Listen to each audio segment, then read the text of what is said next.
Eleanor Wright looked at her reflection in the small mirror of her apartment bathroom. She tucked a strand of brown hair behind her ear and noticed the fine lines forming around her eyes. At 42 years old, she had accomplished much in her career as a xenobiologist, studying alien plant life across 3 solar systems. But tonight she wasn't thinking about her research. Tonight she was submitting her application to the Interstellar Matchmaking Agency. The room around her was quiet except for the soft hum of the air recycling system. Her apartment on Earth Science. Station 9 was functional but lonely. After 15 years of putting her career first, Eleanor had finally admitted to herself that she wanted more from life. "Profile update complete," said the pleasant voice of her computer as she finished entering her information. "Application to IMA processing." Eleanor walked to her window and looked out at the vast blackness of space. The stars seemed especially bright tonight. Somewhere out there were the Atraxians, an alien species known for their intelligence, long lives, and interest in human partners. Unlike some alien species who viewed humans as primitive, the Atraxians respected human adaptability and emotional depth. For the past 5 years, the Interstellar Matchmaking Agency had been pairing humans with compatible aliens from the Galactic Confederation. The program had started as a diplomatic initiative but had evolved into something more genuine. Humans brought fresh perspectives and emotional understanding to species that sometimes struggled with such concepts. In return, humans gained knowledge, protection, and companionship from beings who lived far longer than they did. Eleanor had never considered applying before. Her work mapping alien ecosystems had always been enough. But after watching her friend, Lily, leave for a new life with her Atraxian partner last year, something had changed. Lily's messages spoke of deep connection and purpose. It made Eleanor wonder what she might be missing. 3 days later, Eleanor was reviewing field notes when her computer announced an incoming message. "Display," she said, setting down her tablet. The IMA logo appeared on her screen, followed by a formal letter. Eleanor smiled as she began to read, but her expression quickly changed. Her heart sank as she processed the politely worded rejection. "Thank you for your interest in the Interstellar Matchmaking Program. After careful review of your profile and preferences, we regret to inform you that your application cannot be approved at this time. Candidate exceeds optimal age parameters for Atraxian pairing preferences." Eleanor read the message twice more, each time feeling the sting more sharply. The rejection continued with explanation that despite her impressive credentials and high psychological compatibility scores, the agency had determined that most Atraxians preferred humans under 35 years of age, believing they would adapt better to the realities of being with a partner who would live for centuries. "This is ridiculous," Eleanor said to the empty room. She had more experience, more knowledge, and more emotional maturity than most younger applicants. How could that be seen as a disadvantage? She sent a message to her friend Lily, explaining what had happened. Lily's reply came the next day. "The agency uses strict guidelines," she wrote. "But not all Atraxians agree with them. My partner says some of the older scientists believe humans, with more life experience, make better companions. If you're serious about this, don't give up. Go to the hub and appeal in person." The Galactic Hub was a massive space station located at the crossroads of 3 major trade routes. It served as the headquarters for the IMA and dozens of other interspecies organizations. Getting there would cost almost all of Eleanor's savings, but the idea took hold in her mind. 2 weeks later, Eleanor stood in the departure bay of Earth Station 9 with a single travel bag. Her supervisor had been surprisingly supportive, granting her a 3-month leave of absence. "The Callisto is now boarding for deep space transit to the Galactic Hub," announced the station AI. "All passengers, please proceed to Gate 12. The journey took 23 days in cryosleep. Eleanor woke with the usual disorientation and queasiness as the ship approached the hub. When she finally stepped off the transport onto the hub's arrival deck, she gasped despite herself. The ceiling soared hundreds of meters above her, a transparent dome showing the stars and nearby nebula. Beings of all shapes, sizes, and colors moved through the vast open space. Some floated on anti-gravity disks. Others walked on various numbers of limbs, and some moved in ways Eleanor couldn't even describe. A group of Atraxians passed nearby. They were tall and slender, with pale blue skin that seemed to shimmer slightly under the lights. Their movements were graceful and precise. Each had 4 arms and large, intelligent eyes that took in everything around them. Eleanor had met a few during her research expeditions, but seeing them in their formal attire, moving with such confidence through the hub, made her doubt her plan for the first time.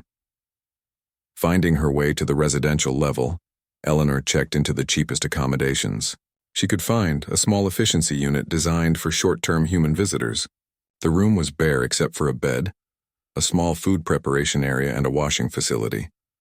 Eleanor set down her bag and sat on the edge of the bed. "What am I doing here?" she whispered to herself. The reality of her situation began to sink in. She had traveled across the solar system to challenge a decision made by an agency that processed thousands of applications. Her rejection had been clear and final.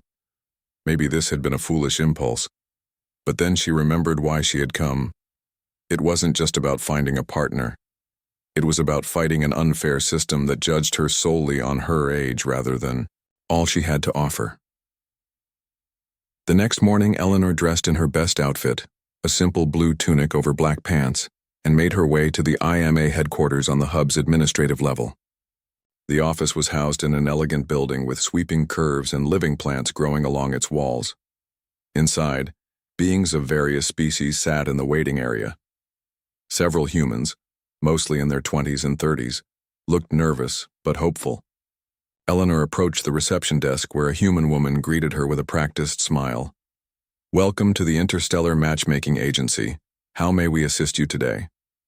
"I wish to file an appeal for reconsideration," Eleanor said, her voice steadier than she expected. "My application was rejected based solely on age parameters, and I believe that decision requires review." The receptionist's smile faltered slightly. "Appeals are rarely successful, I should warn you, but I can schedule an appointment with our appeals department. The next available time would be 3 days from now. 3 more days of waiting. 3 more days of using her dwindling funds." But Eleanor had come too far to back down now. "I'll take it," she said. As Eleanor turned to leave, she bumped into someone entering the office. She looked up to apologize, and found herself face to face with a human man with kind gray eyes and salt and pepper hair. "Excuse me," they both said at the same time. The man Eleanor bumped into steadied her with a gentle hand on her arm. He was tall with broad shoulders that had begun to stoop slightly with age. His face had lines that showed years of both smiles and worries. He wore the blue and silver uniform of the IMA staff. "No harm done," he said with a warm smile. He noticed the rejection letter in her hand. "Here for an appeal?" Eleanor nodded, somewhat surprised by his friendly tone. Most of the staff she had encountered so far had been polite but distant. "Keith Darrow," he said, extending his hand. "I manage the appeals department." "Eleanor Wright," she replied, shaking his hand. "I was just told that the next available appointment is 3 days from now." Keith glanced at the reception desk, then back at Eleanor. "Let me see what I can do." He walked over to the desk terminal and spoke quietly with the receptionist. After a moment, he returned to Eleanor. "How about we talk now? I have an hour, before my next scheduled meeting." 30 minutes later, Eleanor sat across from Keith in his office, explaining her situation. The office was small but comfortable, with pictures of distant worlds on the walls and a large window overlooking the hub's central garden. "I understand the statistical models the agency uses," Eleanor said, "but they're reducing me to a number. I've spent my career adapting to alien environments and species. I've published research on 17 different ecosystems. I speak 4 human languages and 2 Atraxian dialects. How can they dismiss all that because I'm 42 instead of 32? Keith listened carefully, his expression thoughtful. When she finished, he sighed and leaned back in his chair. "The system isn't perfect," he admitted. "The parameters were set based on success rates from the early years of the program." He pulled up her file on his screen. "Your compatibility scores are excellent, especially in intellectual and professional areas." "Then why was I rejected?" Eleanor asked. "The Atraxians live for over 400 years, Keith explained. The agency found that humans past a certain age often struggle with the psychological implications of that gap. Younger humans tend to adapt more easily. That's a generalization, Eleanor argued. I've spent my life adapting to new situations. I understand what I would be getting into. Keith studied her for a moment. I believe you do, but I have to be honest. Formal appeals rarely succeed. The agency processes thousands of applications and they rely heavily on their models. Eleanor felt her hopes sinking. She had come all this way for nothing. Seeing her disappointment, Keith made a sudden decision. Listen, what are you doing? This evening? Eleanor looked up, surprised by the question. I don't have any plans, why? There's more to interspecies relationships than just the matchmaking agency, Keith said. Let me show you around the hub. There's a place I think you should see. That evening, Keith met Eleanor outside her temporary housing. He had changed out of his uniform into casual clothes that made him look more relaxed and approachable. Where are we going? Eleanor asked as they walked through the crowded main concourse of the hub. It's called the Melting Pot, Keith replied. It's a bar where many interspecies couples hang out, especially those who found each other outside the formal matchmaking process. The Melting Pot was located on a lower level of the hub, away from the shiny diplomatic areas and tourist spots. The entrance was simple but welcoming, with a sign showing various species' hands joined together in a circle. Inside, the space was warm and lively. The lighting adjusted automatically to accommodate the different vision types of the various beings present. Tables and seating were designed for many body shapes. Music played at a level that allowed conversation while still adding to the atmosphere. But what struck Eleanor most were the couples. Humans of all ages sat with partners from dozens of alien species. She noticed several older humans, people in their 60s and 70s, engaged in animated conversations with Atraxians and other long-lived species. Keith led her to the bar where a human woman with completely white hair served drinks. She looked to be at least in her late 70s. Evening, Maria, Keith greeted her. This is Eleanor Wright. She's new to the hub. Maria smiled warmly at Eleanor. Welcome. What can I get you? As Maria prepared their drinks, Eleanor couldn't help but notice the Atraxian who moved beside Maria, helping with the more complex orders. They worked together with the easy comfort of people who had done so for many years.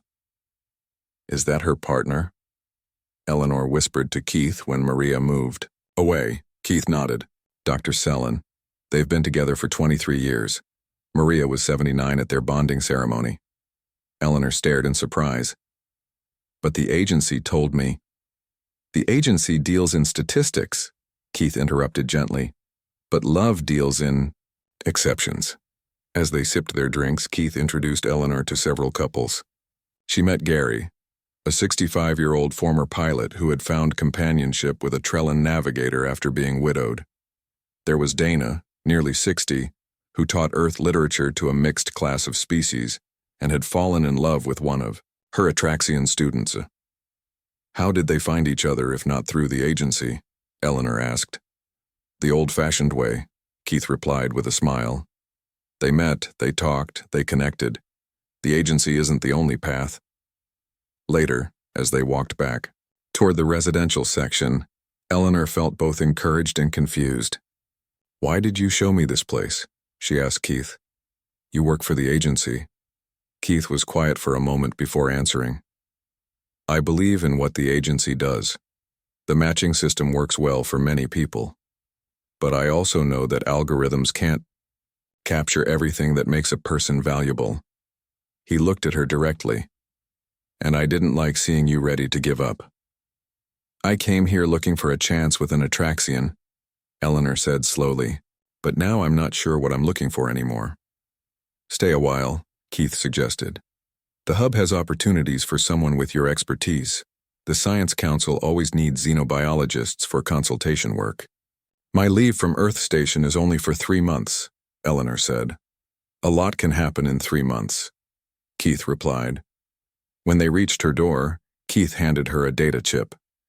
Your appeal is still scheduled, but in the meantime, here's information about temporary positions at the Science Council, just in case you're interested.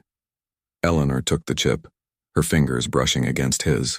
Thank you for tonight. It gave me a lot to think about. Good night, Eleanor, Keith said with a gentle smile. Welcome to the hub. As she watched him walk away, Eleanor realized this journey might lead her somewhere very different than she had planned. For the first time since receiving her rejection, she felt a spark of hope.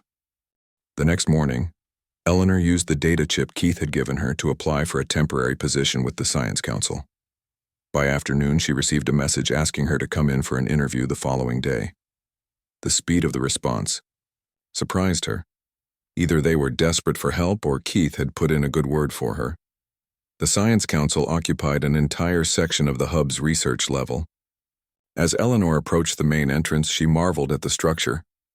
Unlike the formal, imposing design of the Interstellar Matchmaking Agency, the Science Council building welcomed visitors with open spaces and living plants from dozens of bike worlds. At the reception desk, a young human woman greeted her. Dr. Wright, the team is expecting you. Please follow me. Eleanor was led through a series of laboratories where beings of various species worked together on projects she could only guess at. Finally, they arrived at a large lab filled with specimens that made Eleanor's heart beat faster. Plants and biological samples from worlds she had only read about were carefully arranged in specialized containment units. Dr. Wright, a tall Atraxian, approached her, all four of his arms extended in the traditional greeting of his people. His skin was a deeper blue than most Atraxians she had seen, with faint patterns that indicated his advanced age. I am Dr. Valancourt. Thank you for coming on such short notice. Eleanor returned the greeting, carefully touching her palms to his in the proper sequence. Thank you for considering my application, Dr. Kaur. Please call me Valen, he said. We are less formal here than in diplomatic circles. He gestured to the lab around them.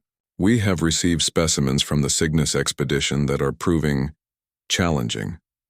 When I saw your name in the applicant pool, I recognized it immediately from your work on adaptive plant systems. Eleanor felt a flush of pride. Her research was known beyond Earth's scientific community. Valen led her to a workstation where several sealed containers held plant samples. These specimens are exhibiting unusual properties. They appear to be changing their cellular structure in response to different light wavelengths, but we cannot determine the pattern. Eleanor studied the readings on the screen. Have you tried exposing them to ultraviolet light in sequence rather than simultaneously? Valen's large eyes blinked slowly. We have not. The lead researcher believed sequential exposure would destabilize the cellular walls. On Earth, there are plants that require specific light sequences to trigger certain behaviors, Eleanor explained. It's worth trying. A fascinating suggestion, Valen said. Would you be willing to demonstrate? For the next 2 hours, Eleanor worked with Valen and his team, setting up an experiment to test her theory. The other researchers, a mix of Atraxians and other species, seemed impressed by her practical approach. As they waited for results from the first trial, Valen introduced her to the rest of the team.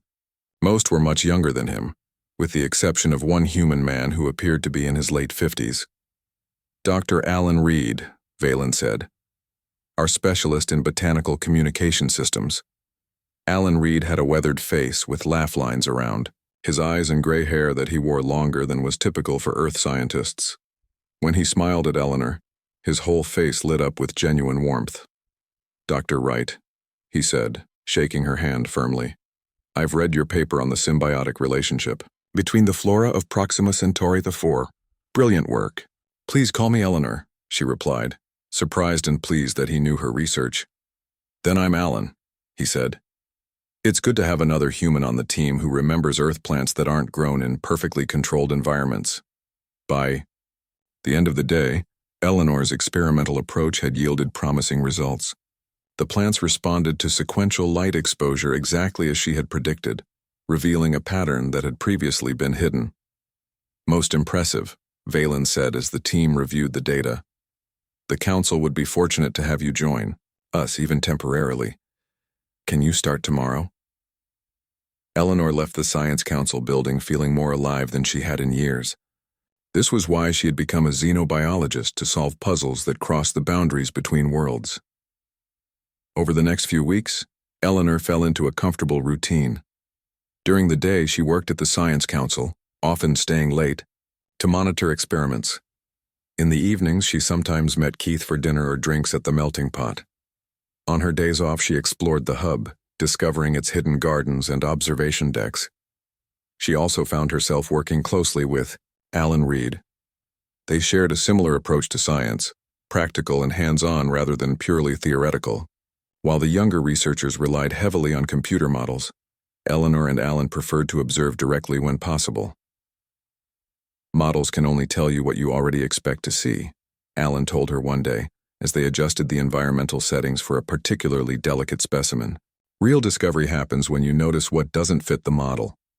They often worked late together, talking about their experiences on different worlds.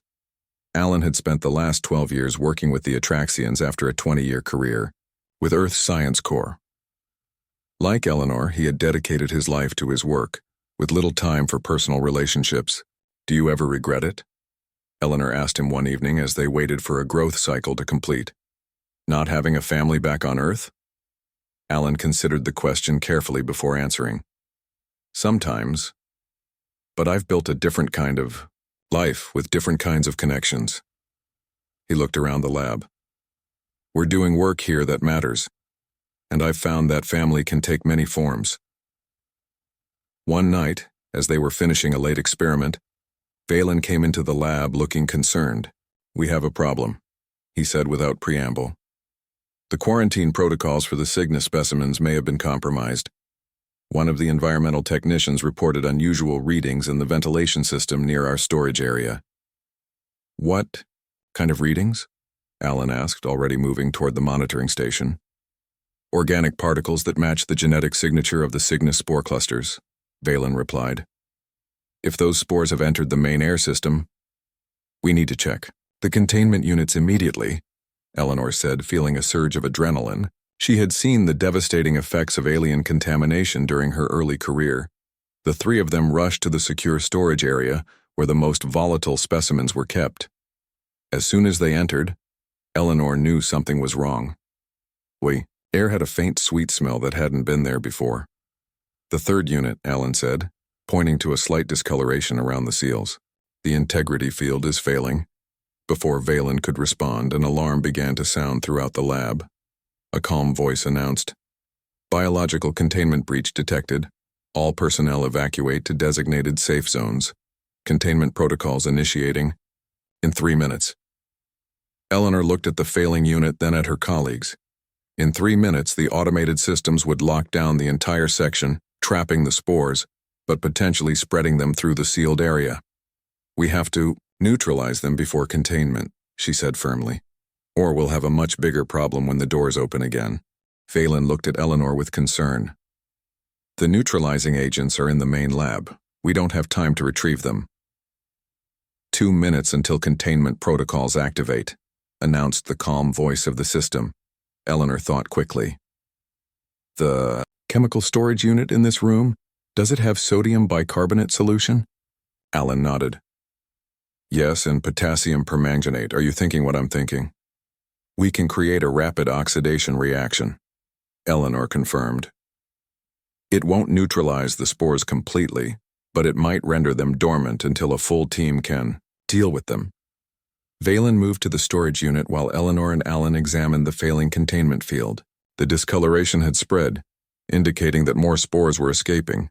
1 minute until containment protocols activate. Working quickly, the three scientists mixed the chemicals in precise amounts. Eleanor's hands remained steady despite the pressure. She had faced dangerous situations in the field before.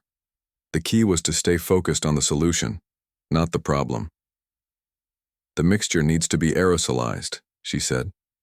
"We need to create a fine mist that will reach all the escaping spores."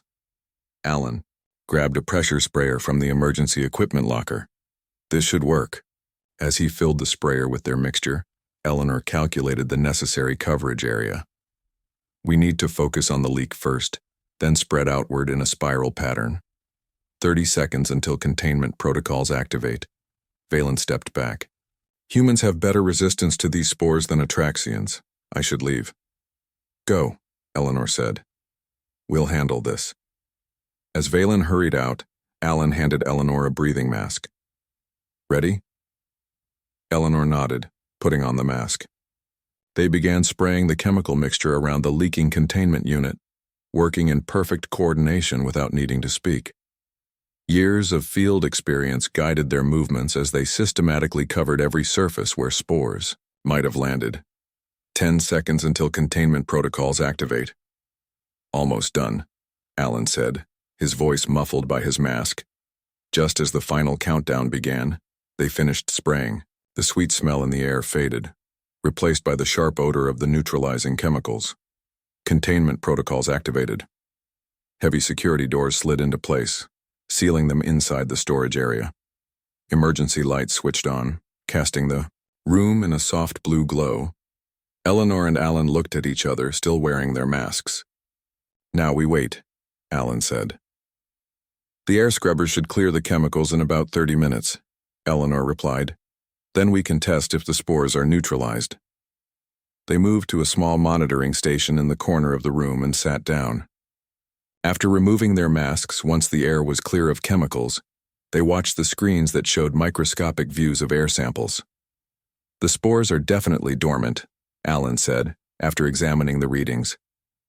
Your quick thinking saved us from a full-scale contamination. Eleanor smiled. It was a team effort. As they waited for the containment protocols to end, they talked about their experiences dealing with emergencies in the field. Alan described a situation on a mining colony where he had used local fungus to absorb toxic gases after an accident. The younger scientists rely too much on standard procedures, he said. But in the field, you learn to improvise. Eleanor nodded. That's what the matchmaking agency doesn't understand. They see my age as a disadvantage, but all these years of experience are valuable. Alan gave her a curious look. Matchmaking agency? You mean the IMA? Eleanor hesitated, then explained why she had originally come to the hub. As she spoke, she realized how distant that goal now seemed.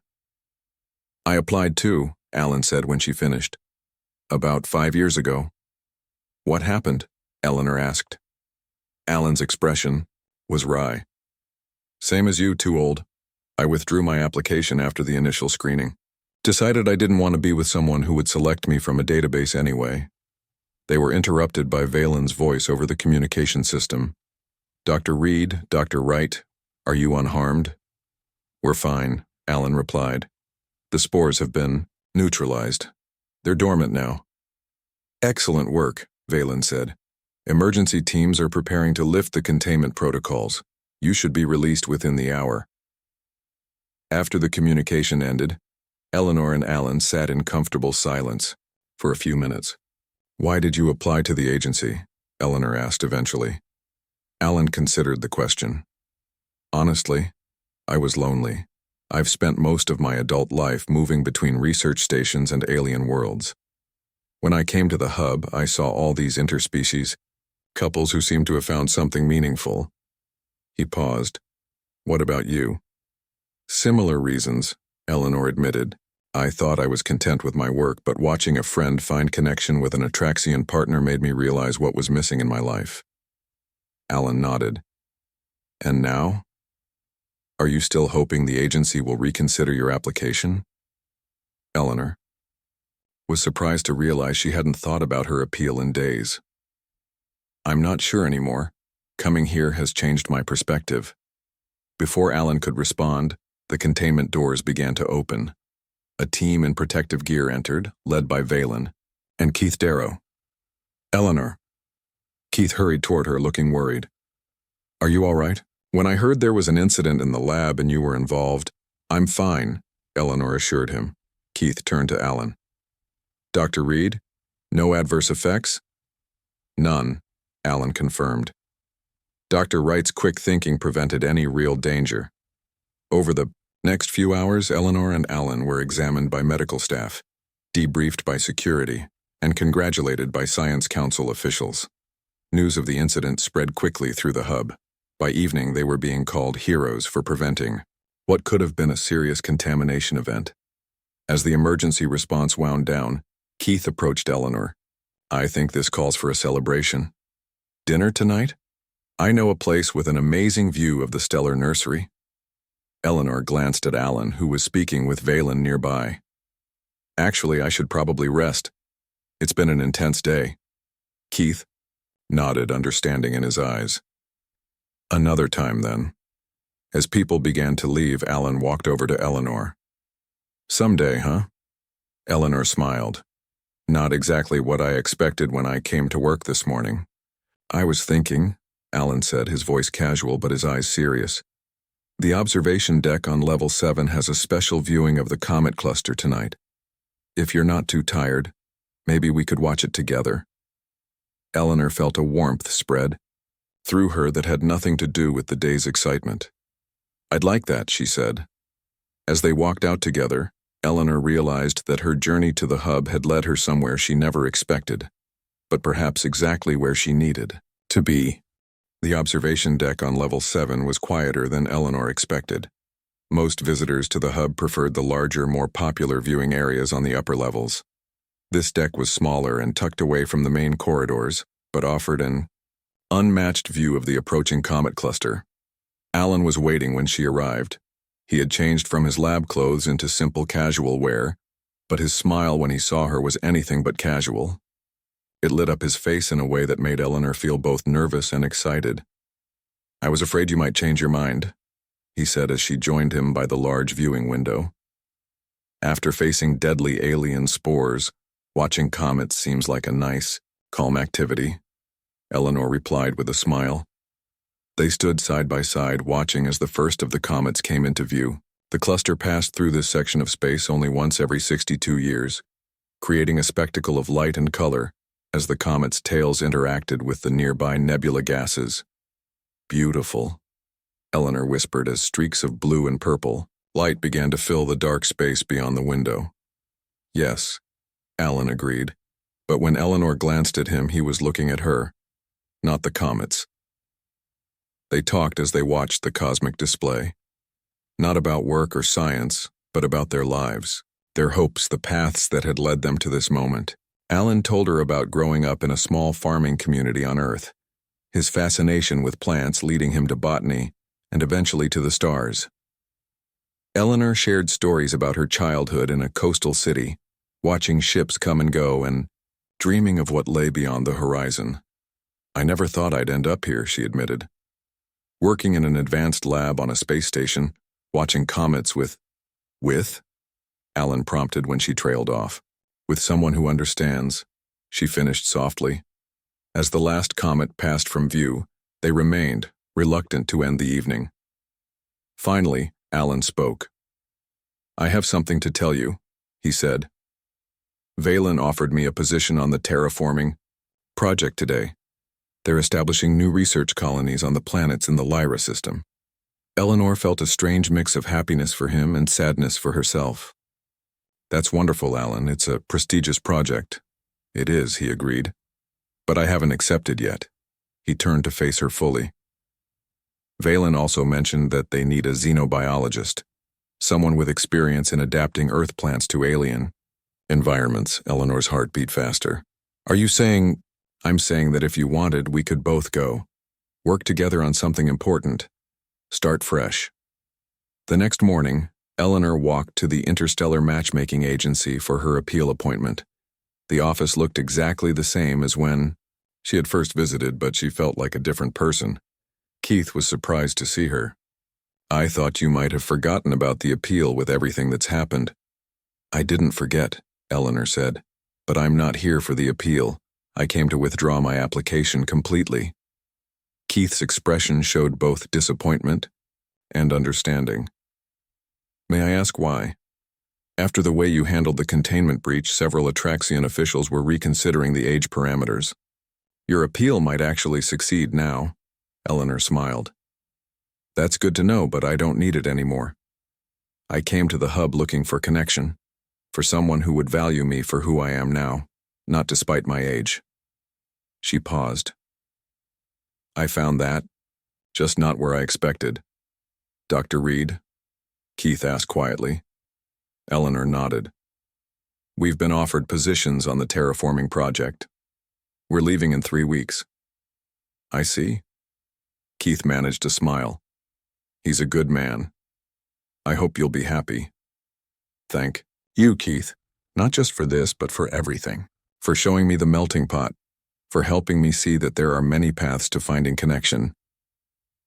As Eleanor left the agency for the last time, she felt light, as if a weight had been lifted from her shoulders. She no longer needed validation from an algorithm or approval from a system that reduced people to parameters. The next 3 weeks passed in a blur of preparations. Eleanor extended her leave from Earth Station 9 to a permanent reassignment. She and Alan spent their free time exploring parts of the hub they hadn't seen, enjoying the time they had before departing for their new adventure. 2 days before they were scheduled to leave, Dr. Valen Kaur invited them to his private quarters for dinner. When they arrived, they were surprised to find several other guests, including Maria and her Atraxian partner from the melting pot, and other interspecies couples they had met during their time on the hub. I hope you don't mind the gathering, Valen said. We wanted to wish you well on your journey. During dinner, Maria raised her glass. To Eleanor and Alan, who reminded us that true connection isn't found in algorithms or parameters, but in shared purpose and mutual respect. Later, as they prepared to leave, Valen took Eleanor aside. Your coming to the hub has caused quite a stir among my people.